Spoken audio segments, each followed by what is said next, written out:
Hello my dears, എല്ലാവർക്കും AZB അക്കാഡമിയിലേക്ക് സ്വാഗതം.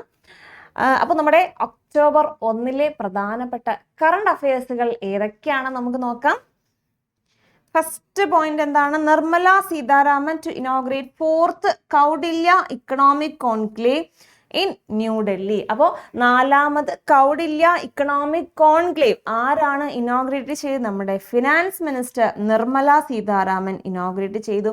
അപ്പോൾ എവിടെ വെച്ചിട്ടാണ് 4ാമത് കൗടില്യ ഇക്കണോമിക് കോൺക്ലേവ് നടന്നത്? എവിടെ വെച്ചാണ്? ന്യൂഡൽഹിയിൽ വെച്ച് നടന്നു.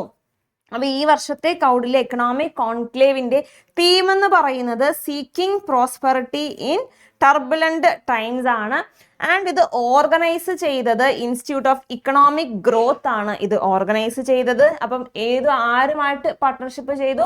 In partnership with ministry of finance. അതുകൊണ്ട് തന്നെ ആയിരിക്കും നമ്മുടെ ഫിനാൻസ് മിനിസ്റ്റർ ഇത് ഇനോഗ്രേറ്റ് ചെയ്തത്, അല്ലേ? അപ്പോൾ 4th കൗടില്യ ഇക്കണോമിക് കോൺക്ലേവ് ആരാടാ ഇനോഗ്രേറ്റ് ചെയ്തത്? നമ്മുടെ finance minister Nirmala Sitharaman inaugurate ചെയ്തു. എവിടെ വെച്ച്? ന്യൂഡൽഹിയിൽ വെച്ച് ഇനോഗ്രേറ്റ് ചെയ്തു. ആൻഡ് അതിൻ്റെ ഈ വർഷത്തെ തീം എന്ന് പറയുന്നത് seeking prosperity in turbulent times ആണ് ഇതിൻ്റെ തീം എന്ന് പറ. അപ്പൊ ഇതിന് മുൻപ് നടന്ന ഈ ഒരു കോൺക്ലേവുകൾ അല്ലെ, 4ാമത്തെ കോൺക്ലേവ് ആണ് ഈ വർഷം നടന്നത്. അപ്പൊ ഇതിന് മുൻപ് 3 നടന്നു. അതിന്റെ തീമുകൾ കൊടുത്തിട്ടുണ്ട്. 2022 റീഡിഫൈനിങ് ദ ഫ്യൂച്ചർ ആയിരുന്നു theme. And 2023 navigating A world on fire. 2024 the Indian എറ. അപ്പൊ ഇത് കഴിഞ്ഞ 3 കോൺക്ലേവുകളുടെ തീംസ് ആണ്. അപ്പൊ ഈ വർഷത്തെ തീം എന്താണ്? Seeking prosperity in turbulent times. എവിടാണ് നടന്നത്? ന്യൂഡൽഹിയിൽ നടന്നു. ഇനോഗ്രേറ്റ് ചെയ്തത് finance minister Nirmala Sitharaman. United Nations Educational Scientific and Cultural Organization എന്താണ്? യുനെസ്കോ.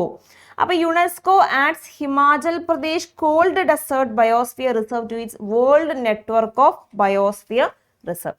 അപ്പോൾ എന്താണ്? കോൾഡ് ഡെസേർട്ട് ബയോസ്ഫിയർ റിസർവ് കാറ്റഗറിയിൽ ഇന്ത്യയിൽ നിന്നും ആദ്യമായിട്ട് ആഡ് ചെയ്തിട്ടുള്ളത് ഏത് പ്ലേസ് ആണ്? ഹിമാചൽ പ്രദേശിലെ എന്താണ്? ലഹൗൾ സ്പിതി ഡിസ്ട്രിക്റ്റിലെ കോൾഡ് ഡെസേർട്ട് ഈ ഒരു കാറ്റഗറിയിൽ ആഡ് ഓൺ ചെയ്തു. യുനെസ്കോയുടെ ബയോസ്ഫിയർ കാറ്റഗറിയിൽ ആഡ് ഓൺ ചെയ്തിട്ടുണ്ട്, അല്ലേ? First cold desert biosphere reserve കാറ്റഗറിയിൽ ആഡ് ചെയ്തതാണ് ഹിമാചൽ പ്രദേശിലെ സ്പിതി ഡിസ്ട്രിക്റ്റിലുള്ള ആ ഒരു സ്പിതി വാലി ആണ് ഇതിന് എന്താണ് ഈ ഒരു കോൾഡ് ഡെസേർട്ട് കാറ്റഗറിയിൽ ആഡ് ഓൺ ചെയ്തത്.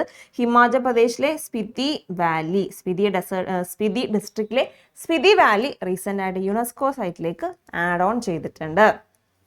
അപ്പൊ ഇപ്പൊ മൊത്തം ഇന്ത്യക്ക് എത്ര ബയോസ്ഫിയർ റിസർവ് ആണ് ഉള്ളത്? ഈ ഒരു യുനെസ്കോ WNBR ലിസ്റ്റിൽ, അതായത് വേൾഡ് നെറ്റ്വർക്ക് ഓഫ് ബയോസ്ഫിയർ റിസർവിൽ ടോട്ടൽ ഇന്ത്യയിൽ 13 ബയോസ്ഫിയർ റിസർവിലാണ് കറന്റ് ഉള്ളത്. ഓക്കെ, അപ്പൊ ഈ ഒരു ഡിസിഷൻ ഏത് യുനെസ്കോ സെഷനിലാണ് എടുത്തത്?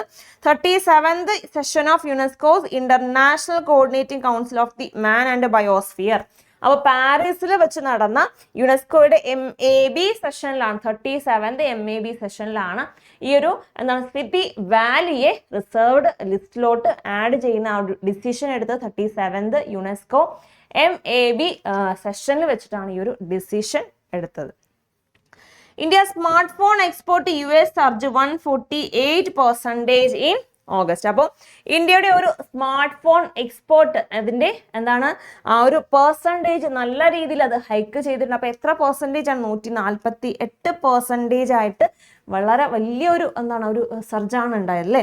അപ്പോൾ ഇതിന് മുൻപ് $388 മില്യൺ നിന്ന് ഇപ്പോൾ കറന്റ് $965 മില്യൺ $965 മില്യൺ വലിയൊരു വലിയൊരു സ്റ്റീപ്പായിട്ടുള്ള ഒരു സർജ് തന്നെയാണ് Indian smart phone expert US make ചെയ്തിട്ടുള്ളത്. അപ്പൊ ഈ ഒരു റിപ്പോർട്ട് എന്തിന്റെ ബേസിസിലാണ്? As per the India cellular and electronic അസോസിയേഷന്റെ ബേസിസിലാണ് ഈ ഒരു റിപ്പോർട്ട് റിലീസ് ചെയ്തിട്ടുള്ളത്. Ministry of AYUSH launches Prayas integrated neuro rehabilitation centre at all India institute of Ayurveda Goa. അപ്പം AIIA ഗോവയിൽ മിനിസ്ട്രി ഓഫ് ആയുഷ് ലോഞ്ച് ചെയ്ത പുതിയൊരു ഇനിഷ്യേറ്റീവ് ആണ് ഏത്? പ്രയാസ് ഇനിഷ്യേറ്റീവ്. എന്താണ്? ഒരു ന്യൂറോ റീഹാബിലിറ്റേഷൻ സെന്റർ ആണ്. എവിടെ ലോഞ്ച് ചെയ്തിട്ടുണ്ട്? AIIA ഗോവയിൽ, all India institute of Ayurveda ഗോവയിൽ ലോഞ്ച് ചെയ്തിട്ടുണ്ട്. അപ്പോൾ 10th ആയുർവേദ ഡേ സെലിബ്രേഷന്റെ ഭാഗമായിട്ട് അപ്പോൾ റീസെൻ്റ് ആയിട്ട് ആയുർവേദ ഡേ സെലിബ്രേഷൻ്റെ ഭാഗമായിട്ട് നടന്ന ഒരു ഇനിഷ്യേറ്റീവാണ് പ്രയാസ് ഇനിഷ്യേറ്റീവ്. എവിടെ ലോഞ്ച് ചെയ്തു? AIIA ഗോവയിൽ, all India institute of Ayurveda ഗോവയിൽ ലോഞ്ച് ചെയ്തു. അങ്ങനെയാണ് നമ്മുടെ ആയുർവേദ ഡേ നമ്മൾ എന്നാണ് സെലിബ്രേറ്റ് ചെയ്തത്? 23 സെപ്റ്റംബർ 23-നാണ് നമ്മൾ നാഷണൽ ആയുർവേദ ഡേ സെലിബ്രേറ്റ് ചെയ്തത്. അപ്പോൾ 10 വർഷമായില്ലേ? അതിൻ്റെ ഭാഗമായിട്ട് പ്രയാസ് ഇനിഷ്യേറ്റീവ് ഏത് മിനിസ്ട്രി ലോഞ്ച് ചെയ്തു? ആയുഷ് മിനിസ്ട്രി ലോഞ്ച് ചെയ്തു. Prayas is a first of its kind multidisciplinary center combining Ayurveda, physiotherapy, yoga, speech therapy, occupational therapy and modern pediatrics. അപ്പോൾ ഇതെല്ലാം കൂടി ഒരു കുടക്കീഴിൽ അല്ലേ ആദ്യമായിട്ടാണ് ഇത്രയും കമ്പൈൻ ചെയ്തിട്ട് ഇങ്ങനെ ഒരു ഇനിഷ്യേറ്റീവ് ഫസ്റ്റ് ടൈം ആണ്. അപ്പോൾ എന്തൊക്കെയാണ്? ആയുർവേദയും യോഗയും സ്പീച്ച് തെറാപ്പിയും പീഡിയാട്രിക്സും എല്ലാം കൂടെ ഇൻക്ലൂഡ് ചെയ്തിട്ടുള്ള ഒരു കമ്പൈൻഡ് എന്താണ് മൾട്ടി ഡിസിപ്ലിനറി സെന്റർ ആണ് ഈ ഒരു പ്രയാസ് എന്ന് പറയുന്നത്. ന്യൂറോ റീഹാബിലിറ്റേഷൻ സെന്റർ എവിടെയാണ്? AIIA Goa. 29th conference on central and state statistical organisation scheduled in Chandigarh. അപ്പോൾ സെൻട്രൽ ആൻഡ് സ്റ്റേറ്റ് സ്റ്റാറ്റിസ്റ്റിക്കൽ ഓർഗനൈസേഷന്റെ കോൺഫറൻസ് 29th കോൺഫറൻസ് എവിടെയാണ് നടന്നത്? ചണ്ഡീഗഡിൽ നടന്നു. ആൻഡ് അത് ഓർഗനൈസ് ചെയ്ത മിനിസ്ട്രി ഏതാണ്? Ministry of statistics and programme implementation ആണ് അത് ഓർഗനൈസ് ചെയ്തത്. എത്രാമത് കോൺഫറൻസ് ആണ്? 29ാമത്തെ central and state statistical organisation conference. 29th conference ചണ്ഡീഗഡിൽ നടന്നു. ഓർഗനൈസ് ചെയ്ത മിനിസ്ട്രി ഏതായിരിക്കും? സ്റ്റാറ്റിസ്റ്റിക് മിനിസ്ട്രി തന്നെയാണ്. സ്റ്റാറ്റിസ്റ്റിക്സ് ആൻഡ് പ്രോഗ്രാം ഇംപ്ലിമെന്റേഷൻ മിനിസ്ട്രിയാണ് അത് ഓർഗനൈസ് ചെയ്തത്. President Draupadi Murmu confers national geo science award. അപ്പം 2024 നാഷണൽ ജിയോ സയൻസ് അവാർഡ് ആര് നൽകിയിട്ടുണ്ട്? നമ്മുടെ പ്രസിഡന്റ് ദ്രൗപദി മുർമു നൽകി. അപ്പം ഈ ഒരു അവാർഡ് ഇൻസ്റ്റിറ്റ്യൂട്ട് ചെയ്തത് ഏത് മിനിസ്ട്രിയാണ്? മിനിസ്ട്രി ഓഫ് മൈൻസ് ആണല്ലേ. ജിയോ തെർമൽ അല്ലെങ്കിൽ ജിയോ സയൻസ് എന്നൊക്കെ പറഞ്ഞാൽ മൈൻസ് ആയിട്ട് ആ ഒരു സെക്ടറുമായിട്ട് റിലേറ്റഡ് ആണ്. അപ്പം എന്താണ് മൈൻ ചെയ്യുന്നത്? ഖനനം ചെയ്യുമ്പോഴാണ് ഇതിനെക്കുറിച്ച് കൂടുതൽ ഡീറ്റെയിൽസ് ഒക്കെ കിട്ടണം. അപ്പോൾ ഈ ഒരു അവാർഡ് ഇൻസ്റ്റിറ്റ്യൂട്ട് ചെയ്തത് മിനിസ്ട്രി ഓഫ് മൈൻസ് ആണ്. ഇന്ന് 1966 ഈ ഒരു അവാർഡ് ഇനിഷ്യേറ്റ് ചെയ്തത് അല്ലെങ്കിൽ ഇൻസ്റ്റിറ്റ്യൂട്ട് ചെയ്തത്. അപ്പോൾ ഈ ഒരു അവാർഡ് കാറ്റഗറിയിൽ അവാർഡ് ഏതൊക്കെയാണ്? National geo science award for life time achievement award. Life time achievement അവാർഡിൻ ജിയോ സയൻസ് ആർക്കാണ് ലഭിച്ചത്? പ്രൊഫസർ ശ്യാം സുന്ദർ റായ്. അപ്പോൾ ഇന്ത്യൻ നാഷണൽ സയൻസ് അക്കാഡമിയുടെ സീനിയർ സയൻറ്റിസ്റ്റ് ആയിട്ടുള്ള പ്രൊഫസർ ശ്യാം സുന്ദർ റായ്ക്കാണ് ഈ ഒരു ലൈഫ് ടൈം അച്ചീവ്മെന്റ് ജിയോ സയൻസിലെ നാഷണൽ ലൈഫ് ടൈം അച്ചീവ്മെന്റ് 2024 ലഭിച്ചത് പ്രൊഫസർ ശ്യാം സുന്ദർ റായ്. ആൻഡ് അടുത്ത national young geo scientist award. National young geo scientist award ലഭിച്ചത് ആർക്കാണ്? ശ്രീ സുശോഭൻ നിയോഗി. അപ്പോൾ സീനിയർ ജിയോളജിസ്റ്റ് ആയിട്ടുള്ള സുശോഭൻ നിയോഗിക്കാണ് young scientist award, young geo scientist award ലഭിച്ചത്. ഓക്കെ ആണല്ലോടാ. And national geo science award അത് വേറൊരു കാറ്റഗറിയും കൂടി ഉണ്ടായിരുന്നു. National geo science award, national geo science awards. അപ്പോൾ ഇത് എത്ര അവാർഡ്സ് ആണ് ഡിസ്ട്രിബ്യൂട്ട് ചെയ്ത്? മൊത്തം 10 national geo science award distribute ചെയ്തിട്ടുണ്ട്. ആൻഡ് ലൈഫ് ടൈം അവാർഡ് എന്താണ്? ശ്യാം സുന്ദർ റായ്ക്കാണ്. Geo scientist young geo scientist award ആർക്കാണ്? സുശോഭൻ നിയോഗിക്ക്. Sergio Busquets announced retirement after 20-year football career. അപ്പോൾ സ്പാനിഷ് മിഡ്ഫീൽഡർ ആയിട്ടുള്ള സെർജിയോ ബസ്കറ്റ് അദ്ദേഹത്തിന്റെ റിട്ടയർമെന്റ് അനൗൺസ് ചെയ്തിട്ടുണ്ട്. സ്വച്ഛ് ഷഹർ ജോഡി transforming urban sanitation through mentorship. Mentors അല്ലേ, നമ്മൾ എന്തിനും നമുക്ക് മെന്റേഴ്സിനെ നമുക്ക് ഗൈഡ് ചെയ്യാനായിട്ട് ഒരാളെ ആവശ്യമാണ്. അപ്പോൾ അതുപോലെ തന്നെ മെന്റർഷിപ്പ് പ്രോഗ്രാമിൽ ഉൾപ്പെടുത്തി നമുക്ക് സാനിറ്റേഷൻ എന്താണ് അർബൻ സാനിറ്റേഷൻ ട്രാൻസ്ഫോർമേഷൻ പ്ലാൻ ചെയ്തിട്ടുണ്ട് നമ്മുടെ സെൻട്രൽ മിനിസ്ട്രി. സംഭവം എന്താ നോക്കാം. Ministry of Housing and Urban Affairs launched Swachh Shahar Jodi Initiative. അപ്പോൾ സ്വച്ഛ് ഷഹർ ജോഡി ഇനിഷ്യേറ്റീവ് ലോഞ്ച് ചെയ്ത മിനിസ്ട്രി ഏതാണ്? Ministry of housing and urban affairs ആണ് അത് ലോഞ്ച് ചെയ്തത്. സ്വച്ഛ് ഷഹർ ജോഡി ഇനിഷ്യേറ്റീവ് എന്താണ് സംഭവം? എന്താണ്? ഒരു മെന്റർഷിപ്പ് പ്രോഗ്രാം ആണ്. അണ്ടർ സ്വച്ഛ് ഭാരത് മിഷന്റെ അണ്ടറിലുള്ള ഒരു മെന്റർഷിപ്പ് പ്രോഗ്രാം ആണ്.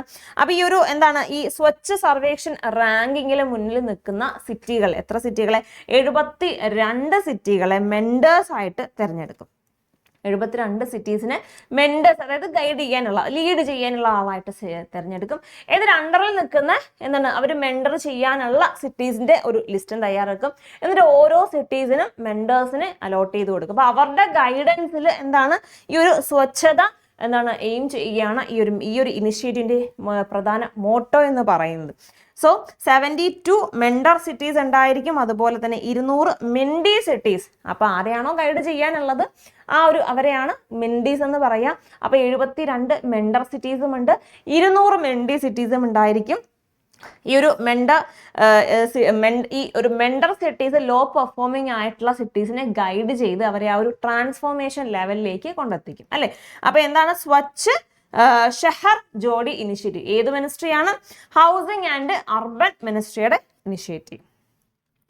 India opens first integrative oncology centre at AIIA Goa. അപ്പോൾ all India institute of Ayurveda ഗോവയിൽ ഇന്ത്യ ആദ്യത്തെ ഇന്റഗ്രേറ്റീവ് ഓങ്കോളജി സെന്റർ ഓപ്പൺ ചെയ്തിട്ടുണ്ട്. അപ്പൊ ഇത് ഇനോഗ്രേറ്റ് ചെയ്തത് ഏത് മിനിസ്ട്രിയാണ്? ആയുഷ് മിനിസ്ട്രിയാണ് ഈ ഒരു ഓങ്കോളജി സെന്റർ ഇനോഗ്രേറ്റ് ചെയ്തത്. എവിടെയാണ് വന്നത്? All India institute of Ayurveda ഗോവയിൽ. അപ്പം നമ്മുടെ റീസെന്റ് നാഷണൽ ആയുർവേദ ഡേ പ്രമാണിച്ച് ഒരുപാടധികം ഇനിഷ്യേറ്റീവ്സ് മുമ്പോട്ട് വെച്ചിട്ടുണ്ട്. അപ്പൊ അതിലൊന്നാണ് ഈ ഒരു ഓങ്കോളജി സെന്ററിന്റെ സെന്റർ ഓപ്പൺ ചെയ്ത്. എവിടെ ഓപ്പൺ ചെയ്തു? All India institute of Ayurveda ഗോവയിൽ ഒരു ഓങ്കോളജി ഡിപ്പാർട്ട്മെന്റിൽ ഓങ്കോളജി സെന്റർ ഓപ്പൺ ചെയ്തിട്ടുണ്ട്. ഏത് മിനിസ്ട്രിയാടാ? ആയുഷ് മിനിസ്ട്രി ഓപ്പൺ ചെയ്തു. നമ്മുടെ RRB ഗ്രൂപ്പ് ഡി അല്ലെ, RRB ഗ്രൂപ്പ് ഡിയുടെ ഡേറ്റ് വന്നിട്ടുണ്ട്. എക്സാം ഡേറ്റ് അനൗൺസ് ചെയ്തിട്ടുണ്ട്. നോക്കിയിരുന്ന് എല്ലാവരും നീണ്ടത് പോയ എക്സാം ആണ്. അപ്പൊ നവംബർ 17 മുതൽ ഡിസംബർ 5 വരെയാണ് നമ്മുടെ ഗ്രൂപ്പ് ഡി എക്സാമിന്റെ ഡേറ്റ് വന്നിട്ടുള്ളത്. ഇനിയും ടൈം ഉണ്ട് പഠിക്കാനായിട്ട്. സോ നന്നായിട്ട് പഠിച്ചുകൊള്ളുക. അപ്പൊ ഇനി ഒരു ഗൈഡൻസ് വേണം, അല്ലെങ്കിൽ പെട്ടെന്നൊരു ക്രാഷ് കിട്ടിയിരുന്നെങ്കിൽ കൊള്ളാം എന്നുള്ളവർക്ക് വേണ്ടിയിട്ട് നമ്മുടെ AZB അക്കാഡമി ഒരു 60 days ക്രാഷ് ബാച്ച് ലോഞ്ച് ചെയ്തിട്ടുണ്ട്. ഒരു ക്രാഷ് ആണെങ്കിൽ കൂടിയും ഒരു സ്റ്റഡി പ്ലാൻ ബേസ്ഡിൽ തന്നെയാണ് നിങ്ങളുടെ ക്ലാസ്സുകൾ പോകുന്നത്. ജസ്റ്റ് ക്ലാസ്സുകൾ അപ്ലോഡ് ചെയ്യുക അല്ല, ലൈവ് ഇന്ററാക്റ്റീവ് സെഷൻസ് ഉണ്ടായിരിക്കും, മോക്ക് ടെസ്റ്റുകൾ ഉണ്ടായിരിക്കും, മോക്ക് ടെസ്റ്റ് അനാലിസിസ് ഉണ്ടായിരിക്കും. അപ്പൊ ഇതെല്ലാം ഇൻക്ലൂഡ് ആയിട്ടുള്ള നമ്മുടെ കോഴ്സിന്റെ ഡീറ്റെയിൽസും കാര്യങ്ങളൊക്കെ അറിയാനായിട്ട് നിങ്ങൾ ഈ കാണുന്ന നമ്പറിൽ കോൺടാക്ട് ചെയ്യുക. താഴെ സ്ക്രോൾ ചെയ്ത നമ്പർ പോകുന്നുണ്ട്, അതിൽ കോൺടാക്ട് ചെയ്യുക. അല്ലെങ്കിൽ ഡയറക്റ്റ് ആയിട്ട് നിങ്ങൾക്ക് ആപ്പിൽ ഡൗൺലോഡ് ചെയ്ത് ഈ ഒരു കോഴ്സ് പർച്ചേസ് ചെയ്യാം. അപ്പൊ നമുക്ക് എന്തായാലും നമ്മുടെ കറണ്ട് അഫയേഴ്സ് സെഷനിലേക്ക് പോകാം. അടുത്ത പോയിന്റ് എന്താണ്? Mukhi becomes first India born adult cheetah at Kuno.